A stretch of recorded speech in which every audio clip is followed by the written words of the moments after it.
devices. Documents are reviewed for likely relevance and potential privilege claims and provided to the court for its review and decision. Where the court determines a document to be relevant, it will also rule on whether any privilege claims should be upheld. Honourable member will have 4.5 minutes the next time after question period when this is back before the House. Statements by members. The Honourable member for Alfred Pellan. Madam Speaker, I participated in an event from the organization Civics Quebec at the Charles Perrault School in Laval. I met with grade 3 students. I answered their questions about the role of parliamentarians and the way that the Canadian Parliament works. I'd like to read what a girl named Leanne had to say afterwards. I liked when you answered the question. I was excited to meet you. If possible, could you please make a law to end pollution? I'd like to thank Civics Quebec for this lovely and inspiring initiative. I'd like to thank the Charles Perrault School for welcoming me, and particularly Ms. Florence, who welcomed me into her classroom. I'd like to thank Ms. Stéphanie, who's one of the students' mothers, and to Leanne and to all of her classmates who wrote to me. Thank you for this lovely experience. The honourable member for Haliburton, Kawartha Lakes, Brock. Madam Speaker, the Haliburton Highlands Chamber of Commerce recently hosted the 13th Annual Business and Community Awards Gala. The Chamber received 127 nominations celebrating the active and innovation sectors within Haliburton County. I would like to congratulate all award nominees and recipients, including Dr. Cassie Wright, Young Professional of the Year, Brandy Hewson, Entrepreneur of the Year, the Haliburton Rotary Club, Not-for-Profit of the Year, Chantel Neville, Customer First Employee Award, Haliburton County Chiropractic, New Business, Haliburton Forest and Wildlife Reserve for the Tourism and Hospitality Award. Haliburton Solar and Wind took home 4 awards for Customer First Business, Innovation and Creativity, Business Achievement, and Skilled Trades and Industry. Harvest Haliburton for the Warden's Award, and Steve Todd received the prestigious Highlander of the Year. Finally, a special thank you to Chamber President Andrea Strano and General Manager Jennifer Locke, the sponsors, staff, Board of Directors for organizing the spectacular event. Hear, hear. The honourable member for Egmont. Madam Speaker, over the past week, this very room housed 338 women from across the country for Equal Voices Dollar of the Vote program. And through this program, I had the opportunity to speak with Bronwyn Bridges, a young woman from the city of Summerside. As 338 women of different backgrounds and political affiliations sat in this House, they shared their priorities and vision for Canada's future. With these young women at the forefront of our next generation of leaders, our future is in good hands. Although Bronwyn didn't express any immediate plans to pursue a political career in our conversation, the qualities she demonstrated would serve her well in this or any other arena. I congratulate Ms. Bridges for her participation in this program, and I thank all 338 women who made their presence known in Ottawa this week. The honourable member for Saskatoon West. Madam Speaker, today is World Health Day, and April 1st to the 7th is Global Asbestos Awareness Week. Exposure to asbestos claims the lives of 2,000 Canadians each year, 200,000 people worldwide. Asbestos is a known carcinogen, and there is no safe level of exposure. That's the evidence. Champions like Saskatoon resident union activist Jesse Todd have worked tirelessly for years and lobbied our government to eventually in 2018 ban asbestos and asbestos-containing products in Canada. But there is still more work to be done. Despite the ban, asbestos is still found in many places where Canadians live, work, play, and go to school. And so we must continue our fight for safe removal and disposal of asbestos from our private and public infrastructure and the elimination of all exemptions to the existing regulations. Please join me today in raising awareness to the dangers of asbestos exposure and commit to eliminating this health risk for all Canadians. Thank you, Madam Speaker. The honourable member for Charlton. Madam Speaker, desk thumping and a filibuster have impeded the opportunity for Prince Edward Islanders to hear just how good Budget 2019 was for our province. $10 billion new dollars to tackle the national housing crunch, including in Charlottetown. $16.5 million from the federal gas tax directly to island municipalities for infrastructure. $50.8 million for public safety housing in Charlottetown to assist those with complex mental, physical, and social challenges. and increased operational funding for the Confederation Centre of the Arts, which showcases Canadian talent, including the iconic Anne of Green Gables. To quote the late, great Premier Joe Giz, Islanders have endured 10 long, hard, lean, mean, miserly, miserable Tory years. But no more. Budget 2019 is very good for the mighty island. Madam Speaker, you don't need to take my word for it. Hop on one of the 2 new ferries announced in the budget and come see for yourself. And I want to correct the record. I mentioned the name of Charlottetown instead of Charlottetown, so I'm sorry. The honourable member for Peace River Westlock. Charlatan, perhaps, yes. Mr. Speaker, while Liberal elites fawn over the imposition of the carbon tax, everyday Canadians are hurting under this tax grab that will do nothing to clean up our environment. My constituents work hard every day to make ends meet, and they don't need higher gas prices, higher home heating bills, and higher grocery prices, just so that Liberal elites feel better. The Liberal carbon tax has raised the price of everything that my constituents do, driving to work, heading to hockey practice, buying groceries to feed their families.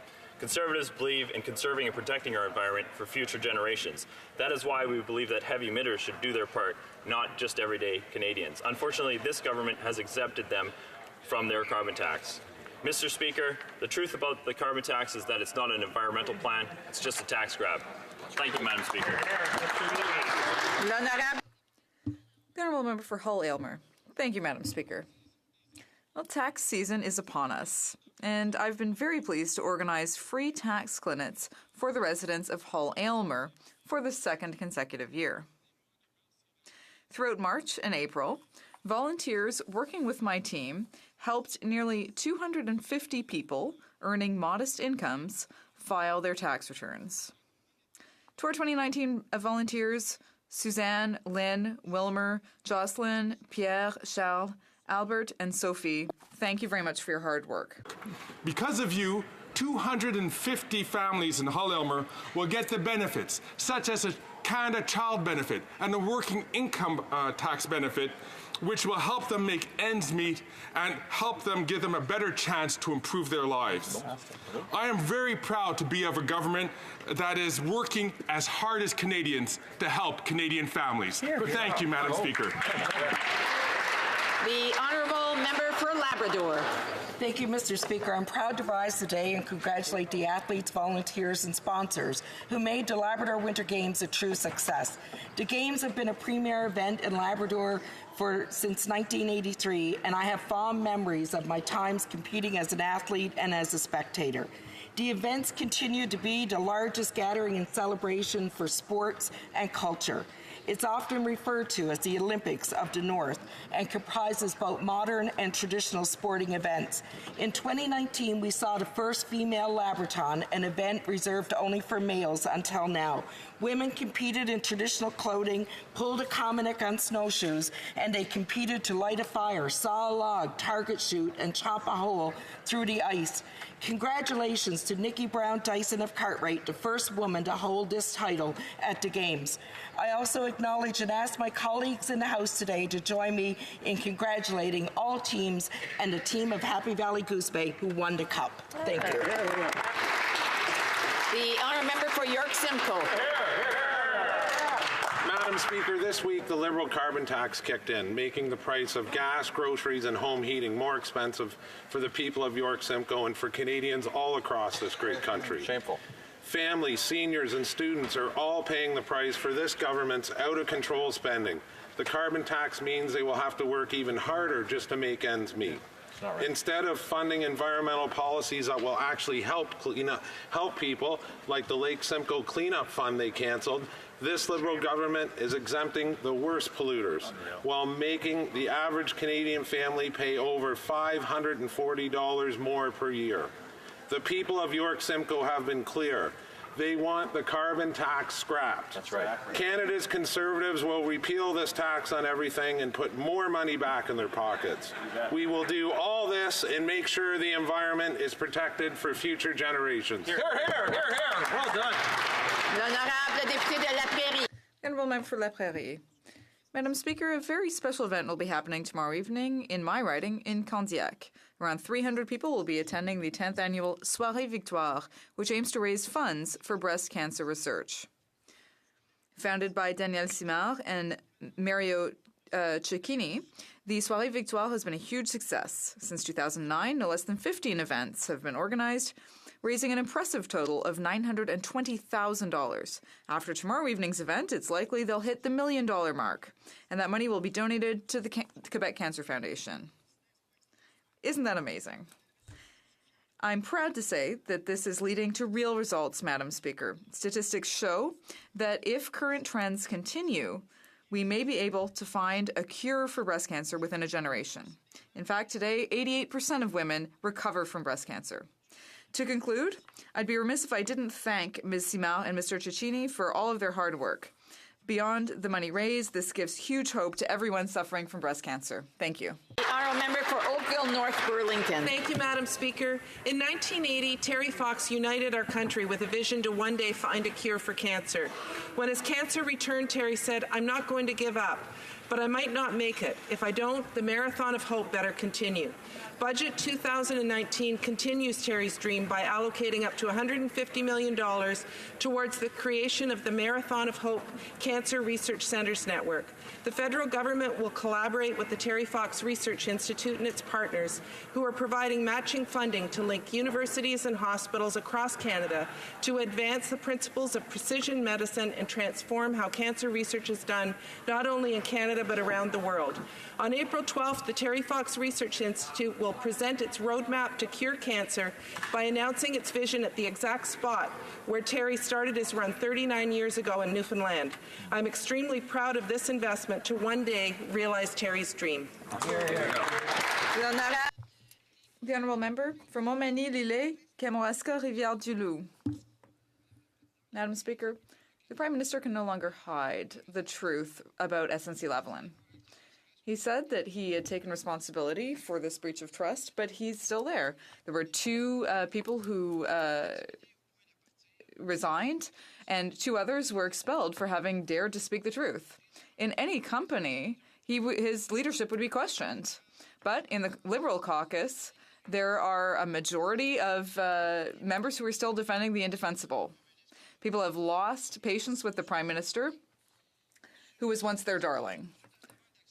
Following an access to information request, the Privy Council told La Presse that this only dated back to November 2019. It's clear that the Liberals want to prevent the truth from coming out before the elections. And that's why they're pressuring the senators to adopt a bill that would prevent them from having proper access to information requests. The honourable member for Sudbury. Pascal Morceau was... Pascal was the first woman documented to summit Mount Wood in Yukon, Canada's sixth highest peak at nearly 16,000 feet in a winter ascent. She embarked on this daring exploit through the Royal Canadian Geographical Society flag expedition. The fate of Pascal and her partner's climb was threatened by high winds and a storm on the horizon. Through it all, the now Canmore resident was able to circumvent all the obstacles as she remained calm and persisted to finally reach the top and make history. She will now go down in the books as the first woman to summit a major subarctic peak in winter. What an accomplishment. Pascal, je vous félicite pour la... I want to congratulate you for your passion that you showed with this exploit. You are an inspiration for many young people in Sudbury and across Canada who want to push the limits and achieve their potential. Thank you, Pascal, for being such a great model. The honourable member for Laurier-Sainte-Marie. Madam Speaker, Environment Canada published a new report this week that is extremely concerning. Canada is warming twice as fast as the rest of the world, and the situation is even worse in the north. The Environment Commissioner, in the meantime, confirmed what we already knew, that this government is not doing enough to fight climate change. Not only are they not doing enough, but they're actually going in the wrong direction. We also learned this week that the Liberals took $50 million from a Green Innovation Fund to give subsidies, where? To the oil sector. Madam Speaker, we can no longer afford to act like this isn't a problem. They can't continue to subsidize the oil sector. They can't continue to call themselves a champion of the environment when they buy old pipelines with taxpayer money, rather than making massive investments in the economy of the future. We need to make the environment our #1 priority. It's not enough to talk. The honourable member for Carlton Trail, Eagle Creek. Madam Speaker, 1 year tragedy touched Humboldt, Saskatchewan, our nation, and the families and friends of 29 of our own. The Humboldt Broncos accident left a wound that has yet to heal. Perhaps for some, it never truly will. Our thoughts turn to the families of the players and staff, to the survivors recovering from their injuries, both seen and unseen. To them we say, you are not forgotten. In the past year, with the attention of the world upon you, you have borne the burden of grief with grace. The grieving most face in private, you have faced in public, and you allowed us to share in your sorrow. None of us can truly understand the weight this placed on your shoulders. Yet your strength inspired a nation. It continues to inspire. We have not forgotten. We still remember each of you in our prayers. We still remember Humboldt strong. Still, we are all Broncos.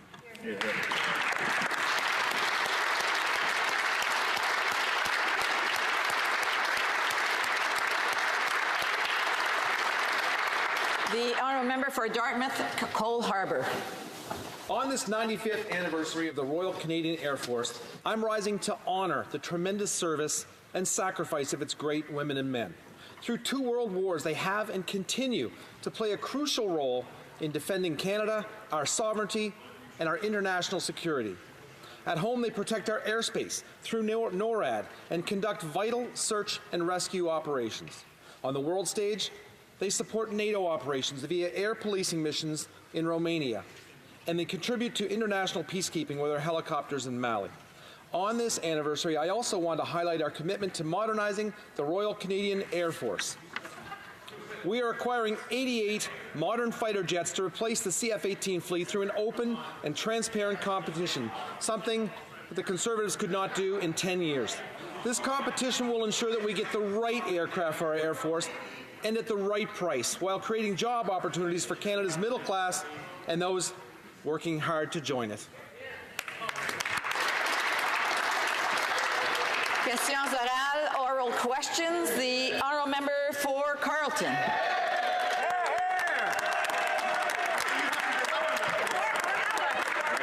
The Prime Minister looked 37 million Canadians in the eye and said, quote, if anyone, including the former Attorney General, had issues with anything they might have experienced in this government, or didn't feel that we were living up to the high standards we set for itself, it was her responsibility to come forward. It was their responsibility to come forward, and no one did.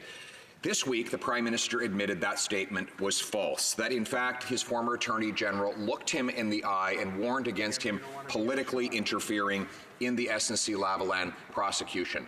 Now that we know the Prime Minister stated this public falsehood, will he allow the Ethics Committee to investigate what others he might have told in this affair? The Honourable Government House Leader. Madam Speaker, we agree that Canadians should be able to hear the truth of themselves, and that's exactly why the Prime Minister provided an unprecedented waiver. He waived solicitor-client privilege as well as cabinet confidence to satisfy the parameters that the Justice Committee put forward. Madam Speaker, we recognize that it's important that the Justice Committee and all committees be able to do their important work, and that's why the members that represent the government on those committees make their own decisions. That's obviously not the approach of the Conservatives. Thank you, Madam Speaker. The honourable member for Carleton. Former PMO puppet master and best friend of the Prime Minister showed up before the Justice Committee and claimed that there was no conversation whatsoever about the inappropriateness of the Prime Minister's political interference in the SNC-Lavalin affair in September, in October, in November, and in December. Yet now we have 41 pages of journal entries, text messages, and audio recordings that show there was nothing but conversation about that political interference. It's documented. Given that this former PMO puppet master lied before the Justice Committee, Will the Liberals allow the Ethics Committee to investigate what other falsehoods the government might have told? The Honourable Official House Leader. Madam Speaker, what's important to note is why this information that the member is referring to is in public is because the Prime Minister waived solicitor-client privilege as well as cabinet confidence. Madam Speaker, we recognize that Canadians should be able to hear the truth for themselves, and that's why Justice Committee meetings took place in public. We know for over 5 weeks, Justice Committee members asked for witnesses to appear. We know that witnesses appeared, they answered questions. To ensure that Canadians could hear for themselves, this information was made public. Madam Speaker, if the Prime Minister had not waived solicitor-client privilege, that would not be the case. Thank you, Mr. Speaker. Madam Speaker. The honourable member for Carleton. The journal entries, text messages, and audio recordings show that there were at least 12 top government officials, including the Prime Minister himself, that interfered in the criminal prosecution of SNC-Lavalin, yet only 2 have appeared. And their appearances were so disastrous that both of them have had to resign from their jobs. The remaining 10 have not been called upon to answer for the interference we know they engaged in as a result of the documented records proving it. Will the government allow the Ethics Committee to continue an investigation bringing them all forward? Thank you. The Honourable Government House Leader. Madam Speaker, there is a redundancy to the questions, as is with the information being provided. But it's important to note why that information is being made public. That information is being made public because the Prime Minister recognizes that Canadians should get to hear the truth for themselves. And that's exactly why he waived solicitor-client privilege as well as cabinet confidence, so that when witnesses appear at the Justice Committee, they would be able to answer and provide the truth to Canadians for Canadians to hear. Thank you, Madam Speaker. The honourable member for Louis Saint Laurent. Madam Speaker, yesterday, the Liberal Party may have leaked information to the media with regard to the possible return of the former Attorney General. Madam Speaker, yesterday evening at 8:30 p.m., CBC corrected its article saying that these conditions were discussed even while she was minister. This changes the story entirely. Trudeau's list, well, they got involved in the spin to smear the former Attorney General. Why has the Prime Minister been so difficult on this matter? Madam Speaker, we know that the Conservatives continue to mix things. They don't want to take the time to listen to the testimony. We know that the members who sit on the Justice Committee heard from witnesses.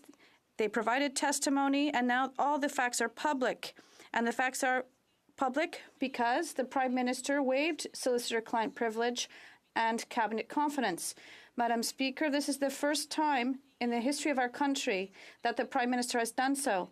Thank you, Madam Speaker. The honourable member for Louis Saint Laurent.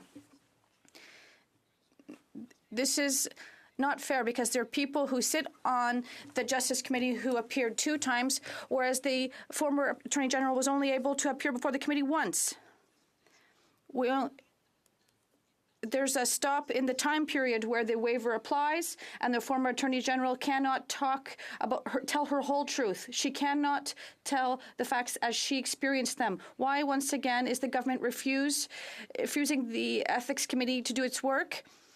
So we can finally shed light on this Liberal SNC-Lavalin scandal. The Honourable Government House Leader. Madam Speaker, this is not true.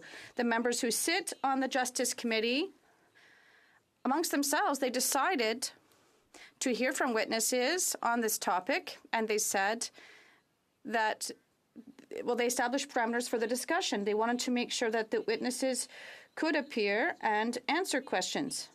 The Prime Minister waived solicitor-client privilege and cabinet confidence to satisfy the parameters established by the members on the committee. Thank you, Madam Speaker. The honourable member for Belleuil-Chambly. Madam Speaker, yesterday the member from Markham Stouffville. Well, despite what they're saying, it's the very independency of our judiciary that's at the heart of this matter. she said, I chose to tell the truth. I chose principles that are so important for the future of our country. It's more important than my political career. Can the Justice Minister reassure us that he won't get involved politically in this decision and he won't overturn the decision of the DPP on behalf of this rich company? What I can tell you here is that the witnesses who appeared before the Justice Committee, the two witnesses who did discuss this topic, took many stages to underscore that the prosecution is unfolding as it should. Madame, the member from Vancouver Grenville, went to great lengths to underscore that in this case and in all cases, the institutions are doing what they should, and the rule of law remains intact. The honourable member for North Island, Powell River. Mr. Speaker, this week, dozens of women participating in the Daughters of the Vote stood up and turned their back on the Prime Minister of Canada for his treatment of two former female ministers. It's about a giant corporation with special access asking for special favors. It's about the Prime Minister and his office interfering with the work of the independent Attorney General. Will the Liberals launch a public inquiry so Canadians can learn the truth and commit to not using the DPA in this case? The Honourable Minister of International Development and Status of Women and Gender Equality. Madam Speaker, 338 young women representing the diversity of this country, representing a diverse range of perspectives, took their seats in the House of Commons because our government invested in a partnership to bring them to this place, because they belong here, because our country will be stronger when we create spaces for perspectives. We are proud of their courage and their determination. They spoke about issues like climate change. They spoke about the need to advance gender equality. They want to make sure that they can get paid equally for work of equal value. And everything that we've been doing since day one has been to ensure that they are equal in every way. The honourable member for North Island, Powell River. Madam Speaker, I certainly hope that the Liberal government is not taking credit for the important work of Equal Voice. Yes. Highways on most of North Vancouver Island, much like the rest of rural Canada, don't have cell service. Duncan Moffat spent 7 days trapped in his truck after it went off the road north of Campbell River, surviving off apples and Gatorade. He had a cell phone right next to him, but was unable to call for help. This rural highway sees over 4,000 vehicles a day. Lives are on the line. When will the minister commit to supporting cellular access on Canada's rural highways? Yes. The Honourable Minister of Rural Economic Development. Thank you, Madam Speaker, and I want to thank my honourable colleague for the question. We understand the need for better connectivity in rural Canada. We've invested a great deal of money in Budget 2019 to make sure that we meet those commitments. Our Connect to Innovate program has connected over 900 communities across the country. We'll continue to work hard to make sure that rural Canada is not left behind and that we do connect all of these communities so that we can address concerns that we've heard all across the country. Thank you, Madam Speaker. The honourable member for Bellay-Chambly. Despite nice words, it's government action and poor management on behalf of the Liberals that have deprived many families and companies from high-speed internet access. In my riding, 25 minutes from Montreal, there are still municipalities that don't have access to this service. We've been asking for a pan-Canadian strategy for quite some time to increase internet access in our communities. The Liberal government must show leadership on this file and listen to its municipalities. When will the Liberals truly support high-speed internet access in our regions? The Honourable Minister for Rural Development. Speaker, we've invested in Budget 2019 to make sure that we connect every Canadian in this country as well as businesses by the year 2030. We're looking at making sure that connectivity is available in all rural communities. We know that how important it is for people to grow businesses, to access education, to access healthcare. We know that internet is a critical part of the rural Canadian piece, and we're making sure that we deliver on that promise. Thank you, Madam Speaker. The honourable member for Lakeland. Madam Speaker, the Prime Minister told Canadians no whenever never raised concerns about his interference in the SNC-Lavalin prosecution, but all the evidence shows that's just not true. The Prime Minister only allowed the former Attorney General to speak about what happened before January 14th, the date he moved her out of that role after she had told him to back off repeatedly. But she said they had a series of meetings after that, which led to her resignation. And the Liberals themselves keep leaking information that they won't let her talk about, even as of yesterday.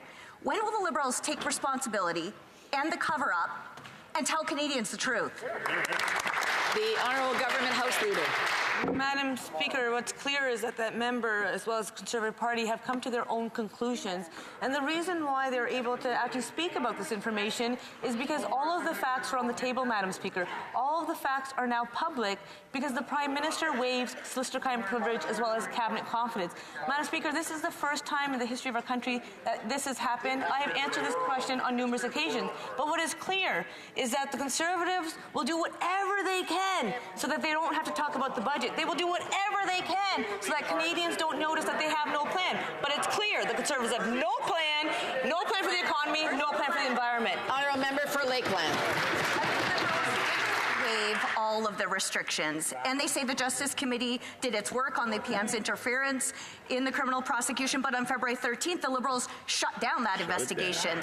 On March 26th, the Liberals stopped the Ethics Committee from holding any hearings at all. The Liberals say Canadians can have faith in the rule of law, but OECD anti-bribery officials are, quote, concerned and are, quote, closely monitoring Canada because of the Liberals' actions. The Prime Minister has contradicted himself many times. No one can believe a word he says. When will they end the cover-up and tell Canadians the truth?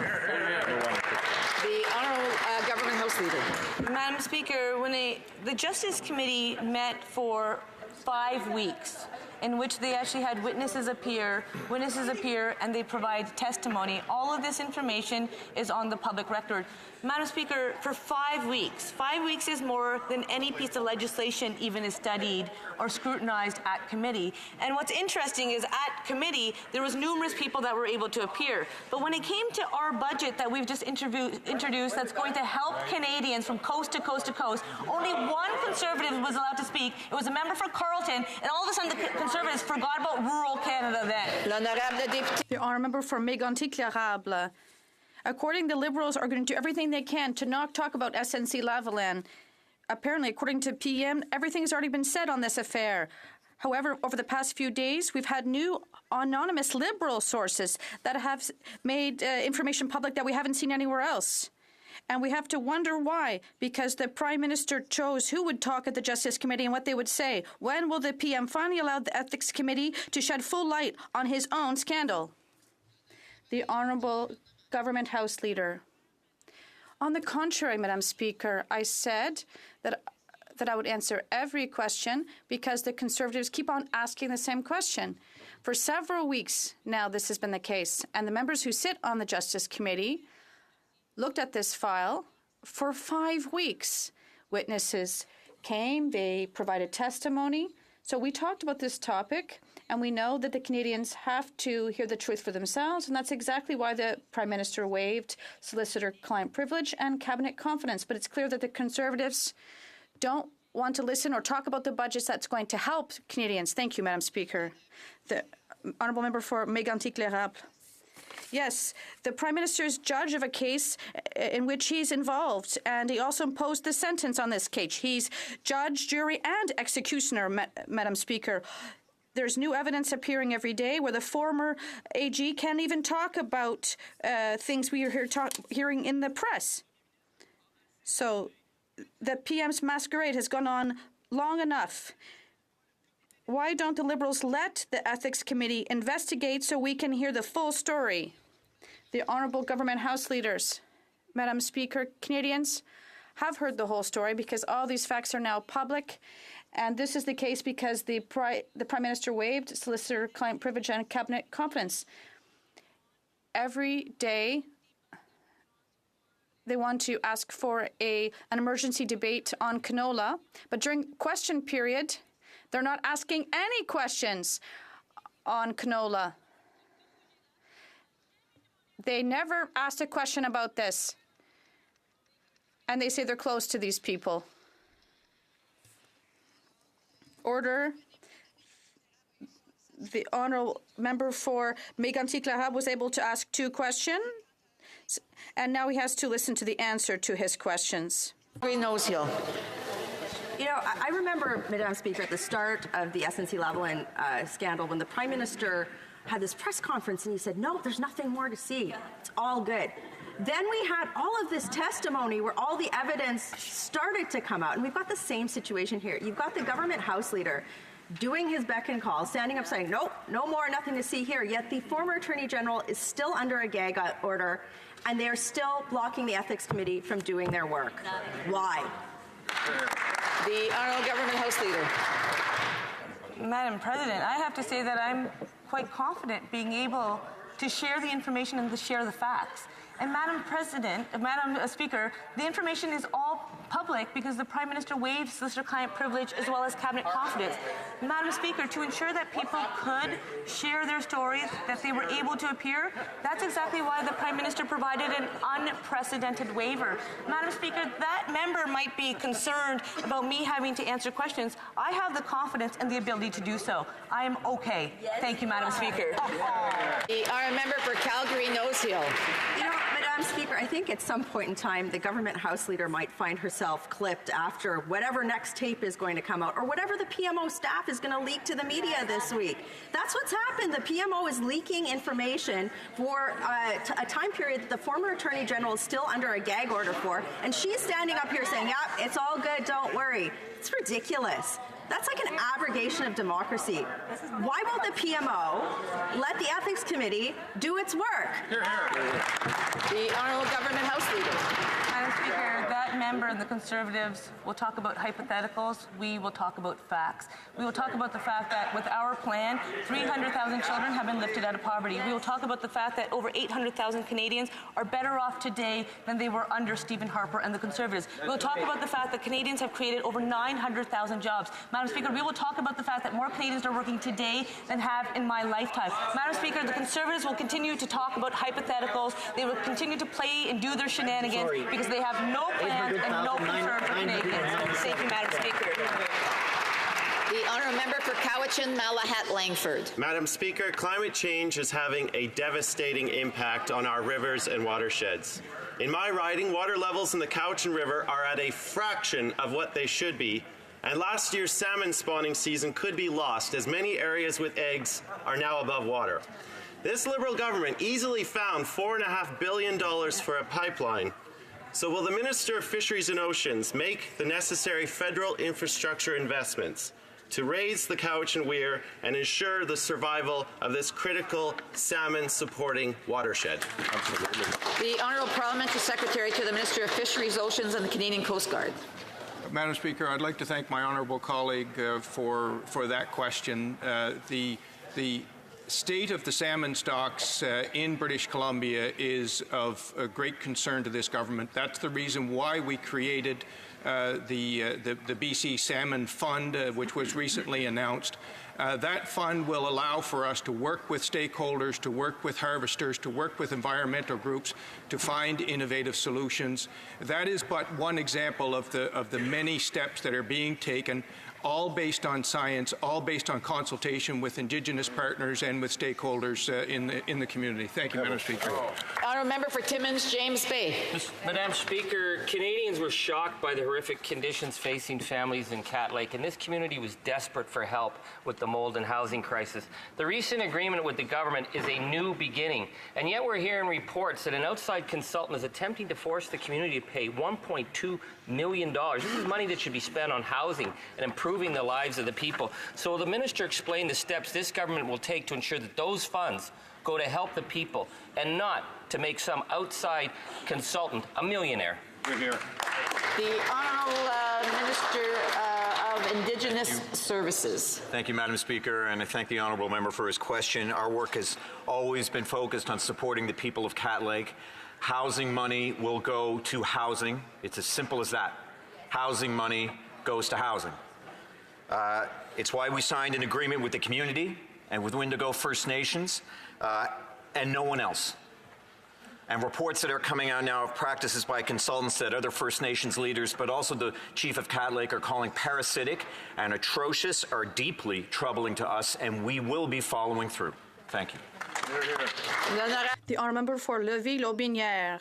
Madam Speaker, the Liberal government is taking the leaked information on the appointment of Supreme Court judges very lightly. We all have the duty to protect the privacy of the appointment process and hold it dear to our hearts. The government is playing a dangerous game here and is flouting our judiciary and democracy. Madam Speaker, the person who is leaked this information is part of a very restricted circle of people. Who is it? The Minister of Justice and Attorney General. Madam Speaker, we're very concerned by the leak of information regarding the nomination of judges to the Supreme Court of Canada. The appointment process is solid. It's based on merit and guarantees that our most eminent jurists are screened from a restricted list. I'd like to repeat that Canadians should have trust, full trust, in the administration of justice. Thank you. Sturgeon River Parkland. Madam Speaker, when news broke of the Liberals' $10 million payout to a terrorist, they launched a massive investigation. But when sensitive information is leaked about Judge Glenn Joyal to distract from the SNC scandal, nothing. This information could have only come from the highest levels of the PMO. That's right. Now, the Minister of Justice says he's deeply troubled, but he refuses to launch an investigation. Is that because he already knows the answer? And if so, who did it? That's right. Good question. The Honourable Parliamentary Secretary to the Minister of Justice and Attorney General. Madam Speaker, I'll add to the response I just gave in French, but we want to underscore that the integrity of the very process we are talking about depends on the confidentiality of all parties involved. As we have said, we are troubled by the publication of personal details about the Supreme Court justice selection process. It is unfair for any of the parties involved to see their names used this way in the media, and it is wrong, absolutely wrong, to weaponize personal information for political purposes. Thank you. The Honourable Member for Calgary Rocky Ridge. Well, Mr. Speaker, when their $10.5 million payout to a convicted terrorist was leaked, the Liberals immediately launched an investigation that spanned 6 departments and agencies. But when another leak smearing a judge came out, the new Attorney General just put out a tweet. This leak was obviously another damage control exercise to spin the former Attorney General's resignation and generate Liberal backbench support for her eventual caucus expulsion.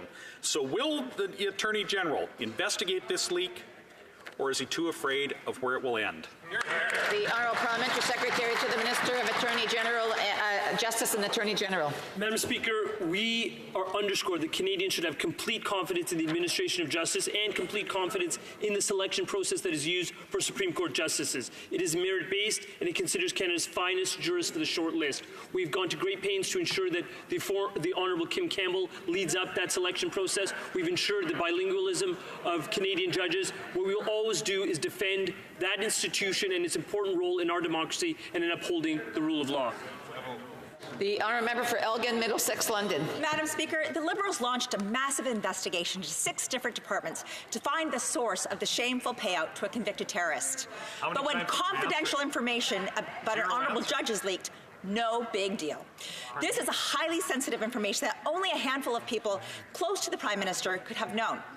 Why are the Liberals more concerned about protecting the privacy of a convicted terrorist than a judge who spent his entire life serving Canada? The Honourable Parliamentary Secretary to the Minister of Justice and Attorney General. Madam Speaker, as I've indicated, our office, the Department of Justice, is deeply troubled by the publication of personal details concerning the recent selection process. What we can state is what has already been stated. The Prime Minister stated that the leak did not come from his office, and the Minister of Justice understands that the leak did not come from the Justice Minister's office either. The Honourable Member for Saskatoon West.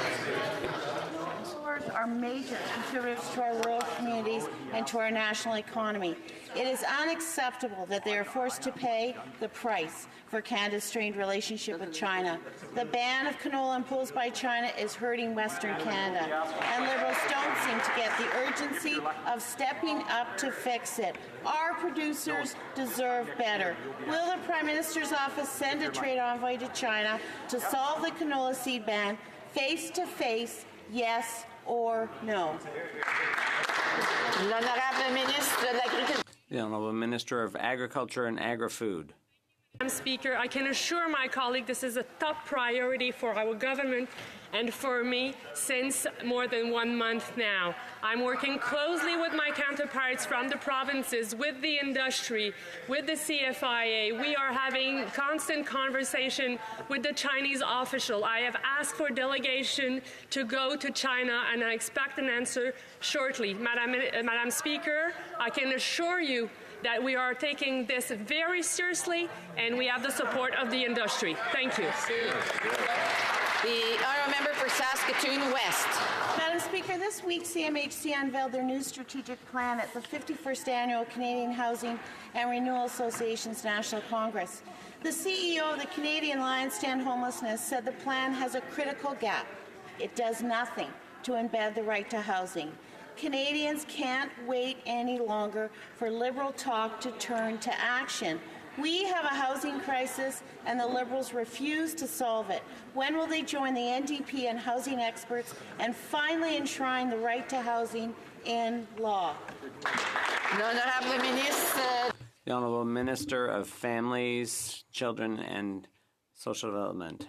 Mandate is about growing the economy and growing the middle class and helping more Canadians join the middle class, and that comes with important actions and investments in housing to make sure every Canadian has a safe and affordable place to call home.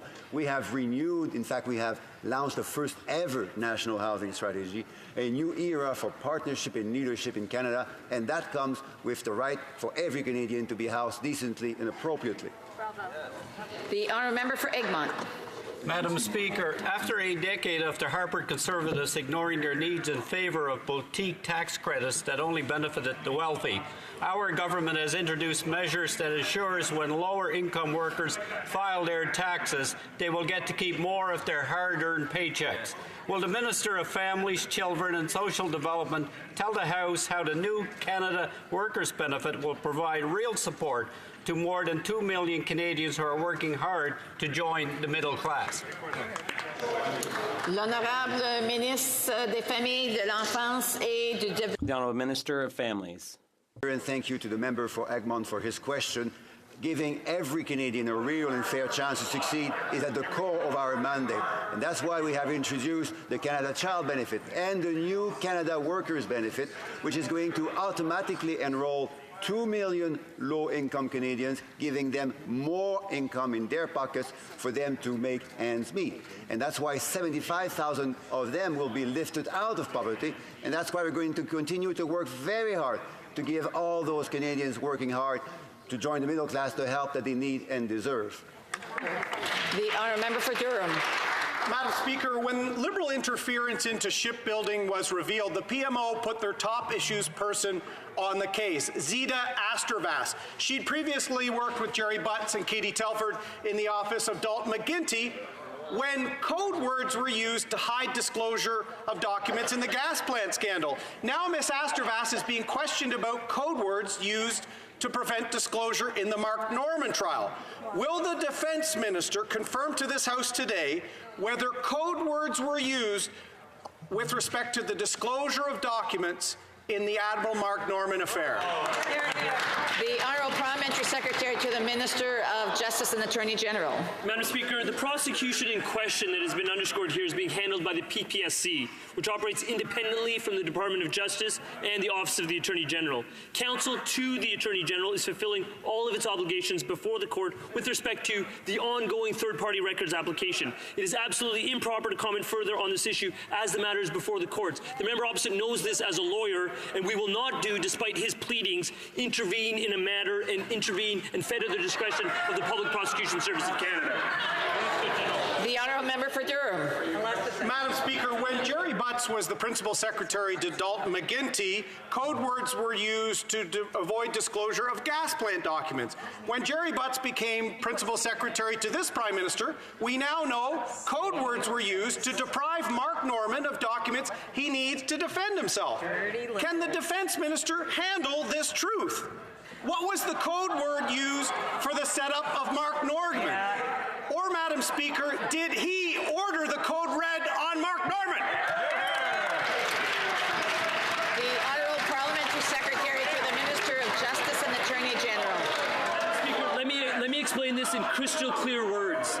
The reason why we observe the sub judice convention is because currently, in this proceeding, in the Ontario Court of Justice, a judge is deliberating about the records that the member has just raised. We do not want to actually influence or to be seen to be influencing that judge in their deliberations, because that would be improper. Improper for members of the government, improper for any members of this House. The honourable member knows this, as did his colleague, Mr. Peter Van Loan, who said this specifically, that members are expected to refrain from discussing such matters. That was the Honourable Peter Van Loan. I perhaps urge the member opposite to listen to his former colleague. The honourable member for Charlebourg-Haute-Saint-Charles. Madam Speaker, the Liberals claim they want to protect jobs in Quebec. They say everything they did in connection with SNC-Lavalin was for that reason.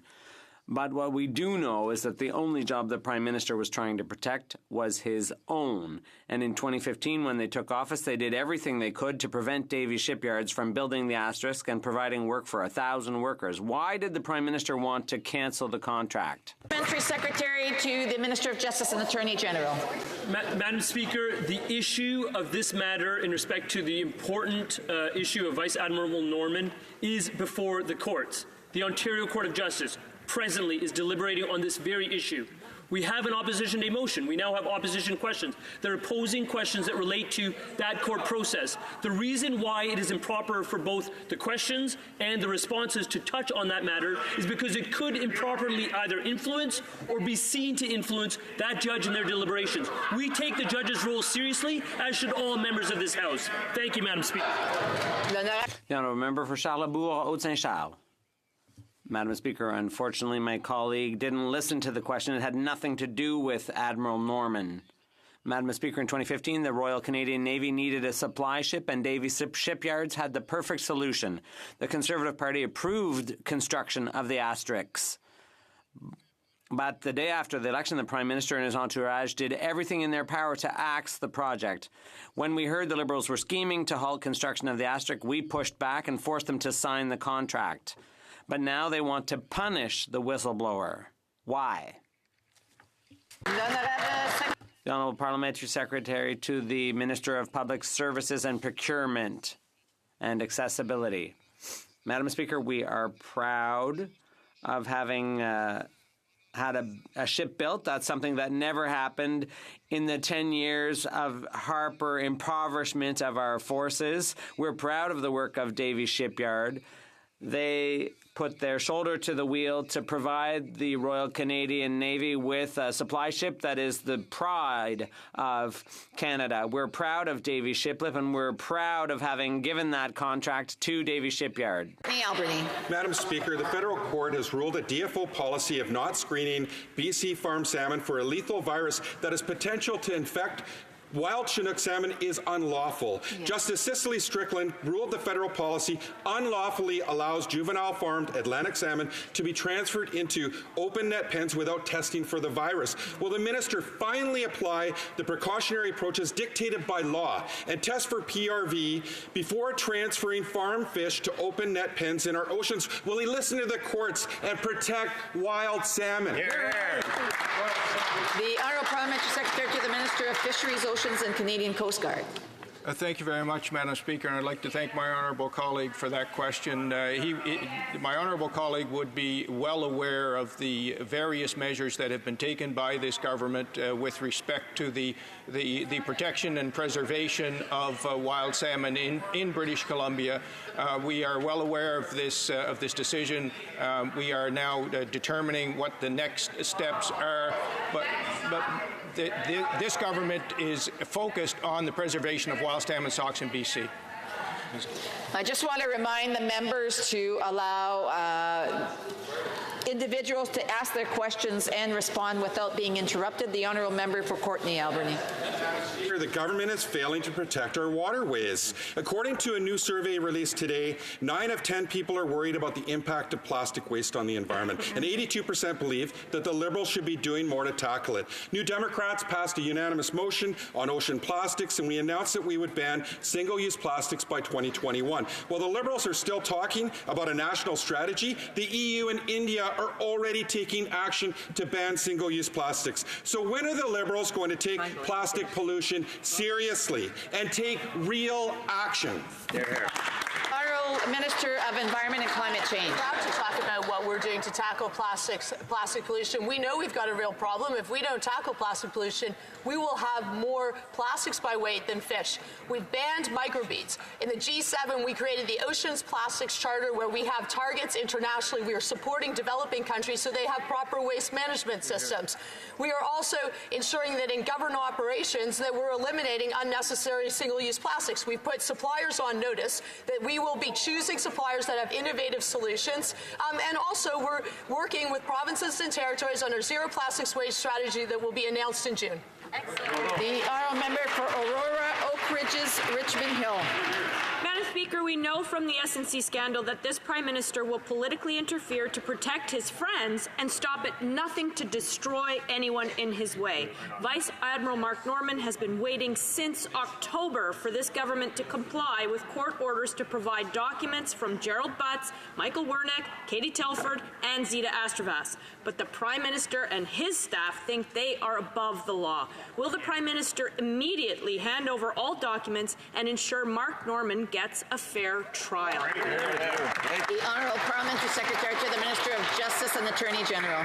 Madam Speaker, as I've already said in response to the member from Durham, and I'll repeat it again, this very matter that has been underscored by the member opposite is currently before the courts. It's important to let that court process unfold. She cited an application that has been made for third-party records. That's exactly what's transpired. The Ontario Court of Justice is deliberating on that application. Justice lawyers and counsel for Mr. Norman are participating in that process. We will not comment on that process because it is improper to do so. We will not interfere politically in a prosecution under the auspices of the Conservative Party's urgings. The honourable member for Aurora, Oak Ridges, Richmond Hill. Madam Speaker, this is not about commenting on a trial. It's about complying with the law to provide the necessary evidence. After relentless stonewalling, a 60-page memo from the former clerk of the Privy Council, Michael Wernick, was finally delivered to Norman's lawyers. But it was unreadable, completely blacked out. Canadians should be worried.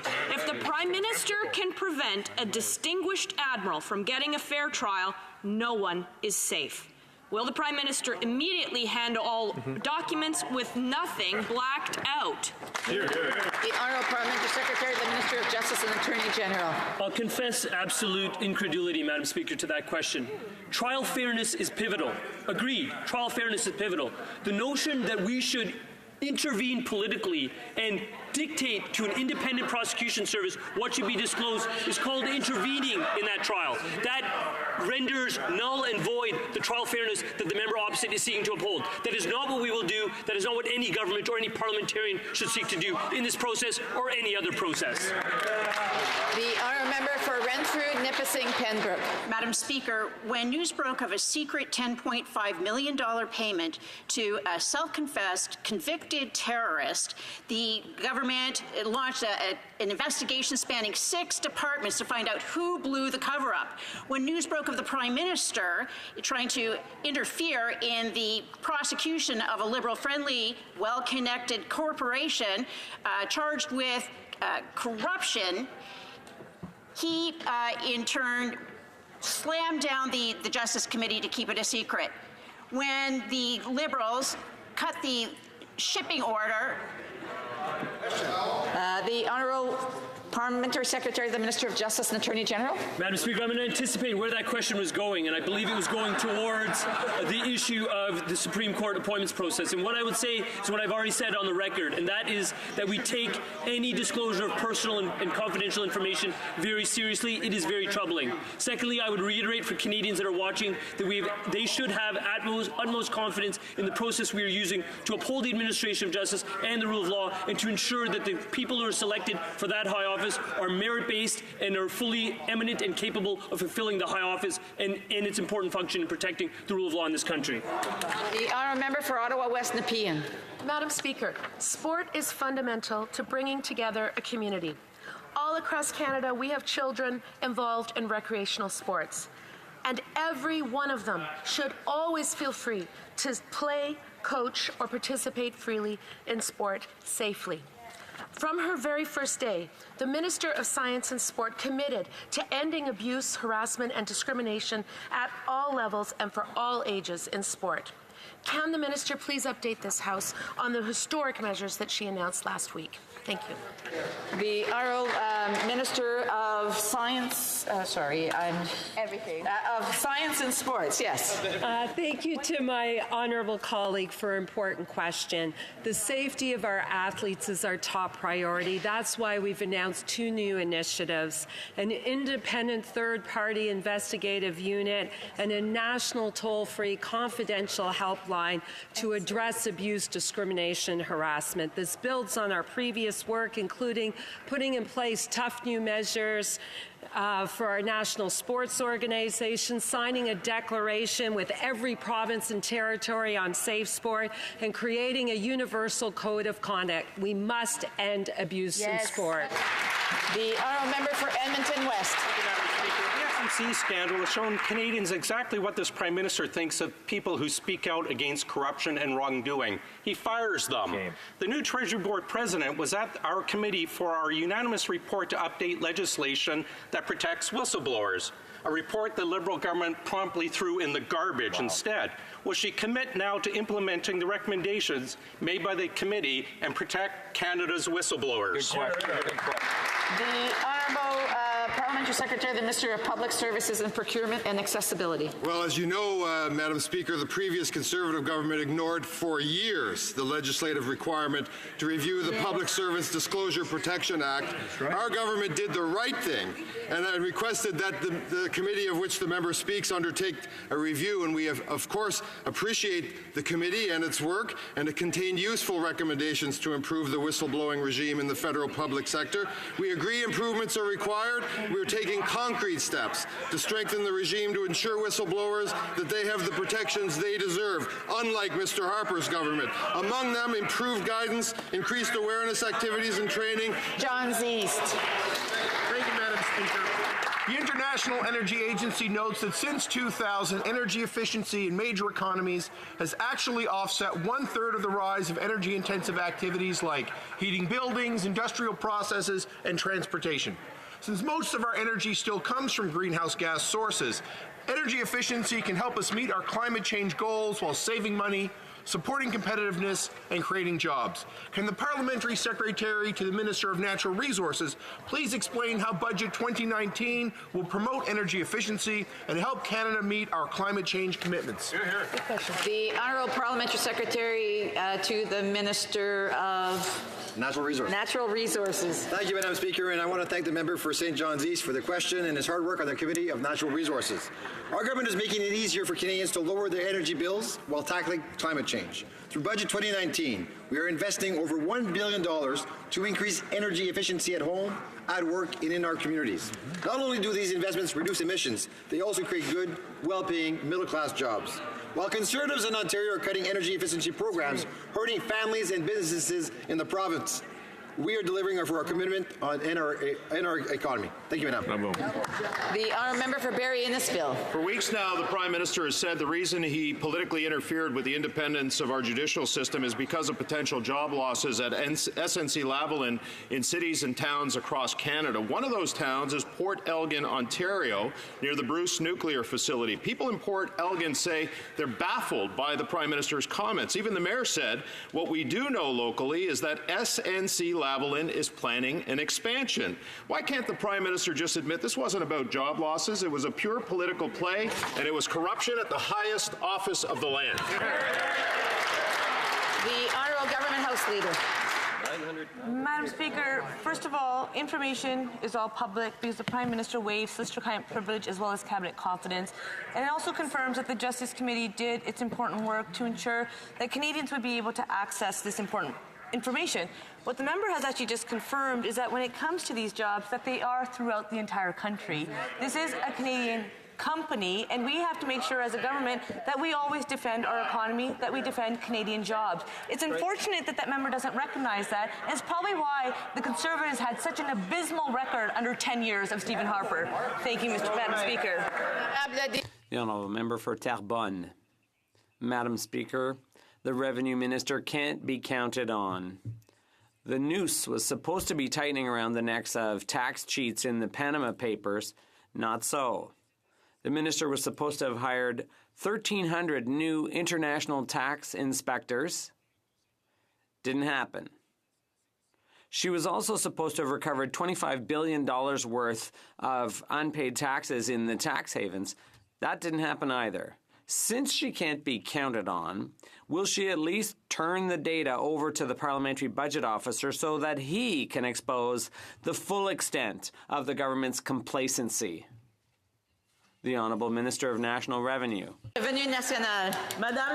Madam Speaker, the figures speak for themselves. The agency hired 1,300 auditors between January 1st, 2016 and January 1st, 2019. That's the figure I was referring to. We've made historic investments of over $1 billion at CRA so that the agency is better equipped to fight tax evasion. Without those investments, the number of auditors would have dropped and the number of tax cheats would have increased. The noose is tightening. The Honourable Member for Terrebonne. Madam Speaker, a U.S. company, Aqua Bounty, has begun producing industrial quantities of genetically modified salmon in PEI. Not keen on giant-sized laboratory salmon boosting corporate profits? Well, we don't want them on our plates either, but too bad. You're going to have to eat it anyway. It won't be labeled. What's it going to take for the federal government to get it? Quebecers want to know what they're eating. When are they going to do like most industrialized countries and require GMO labeling? To the Minister of Fisheries and Oceans and Canadian Coast Guard. Merci, Madame la Présidente. Thank you, Madam Speaker. All the rules were followed. There are very specific rules put out by Health Canada and the CFIA, and all the rules were fully complied with all along the way. The Honourable Member for Terrebonne. Madam Speaker, every year businesses worry in Quebec about the delayed arrival of the temporary foreign workers they need. Those businesses pay thousands of dollars to Service Canada to have their applications processed promptly, but at the other end, they're asleep at the switch. Again today, businesses have lost contracts because workers who were supposed to be on the job Monday have not yet arrived. Those applications have still not been processed. The endless bureaucracy in Ottawa is jeopardizing businesses in Quebec. What's the minister going to do, not tomorrow, but today, to ensure the temporary foreign workers arrive on time? Of Employment, Workforce and Labour. Thank you very much, Madam Speaker. And certainly the record numbers of jobs grown by this government since coming to power has had an impact across this country, and specifically in Quebec. We recognize that. I have an interesting read on my night table, Madam Speaker. Right here, right now, a book by the former Prime Minister, Stephen Harper, where he admits in the book that they really jigged up the temporary foreign worker program, Madam Speaker. We're putting additional resources into the program. We're going to fix it. If we can, we're going to unjig it.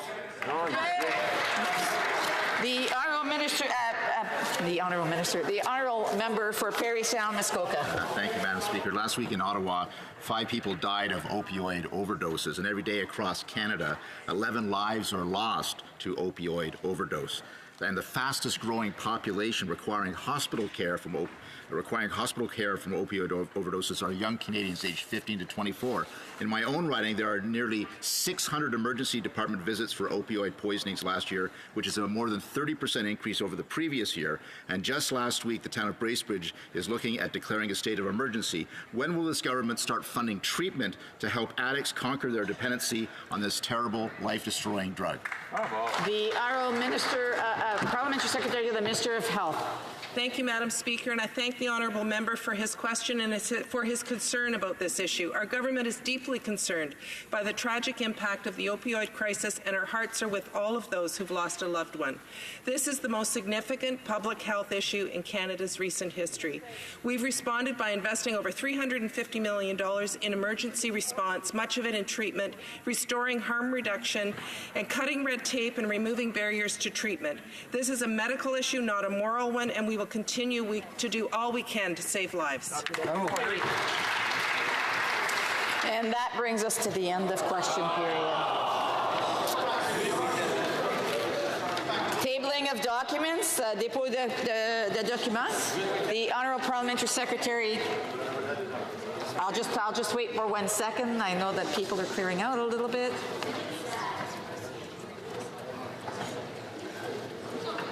So the Honourable Parliamentary Secretary to the Government House Leader. Yes, Mr. Speaker, or Madam Speaker, pursuant to Standing Order 36.8, I have the honour to table in both official languages the government's response to 6 petitions. And while I'm on my feet, Mr. Speaker, I'd like to wish everyone have a wonderful weekend.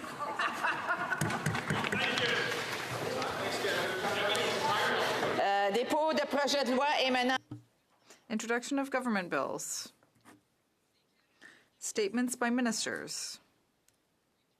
Reports from interparliamentary delegations. Presenting reports. Présentation de rapport. The Honourable Member for Mississauga Lakeshore. Madame la Présidente, j'ai l'honneur. Madam Speaker, I have the honour to table in both official languages the 15th report of the Standing Committee on National Defence, entitled Canada's Task Force Mali. So I would like to express on behalf of the committee our deep gratitude to all members of the Canadian Armed Forces who have served and who are serving with Task Force